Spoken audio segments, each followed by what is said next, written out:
Pagkatapos ng hula-balo, sabi ko, ikaw tatad, doon ako sa TV magtingin, putang ina ka. Ikaw yung may sakit na diabetes. 30 years ka na nag-iinom. Napunta pa ako sa opisina mo noon. Wala ka ng trabaho. Ikaw pa yung putang ina nagbasa ng martial law. Animal ka. At ikaw, yung diabetes mo, ang utin mo hindi na tumitindi.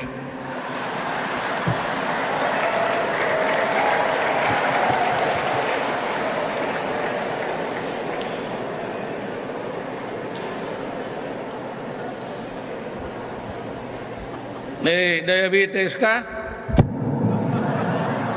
No more. Yan si tatad. Ngayon, kung matanda ka lang, para dito sa front, gano'n. Pero yung iba, pasabi-sabi lang yan na matanda na, pero pag ibang babae yan, wala kayo mga buang na. Pero kung talagang matanda ka na, Viagra, ang Viagra, medyo gano'n lang yan. Yan. Huwag kang matumba. Yan.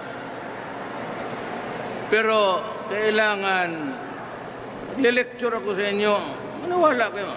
Puro, tatanda na natin.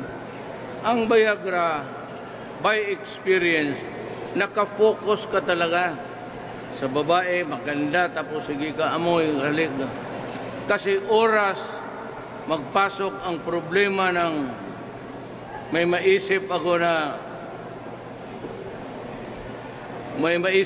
na problema ng bayan. Ang Viagra gano'n yan. Tapos magbalik na naman.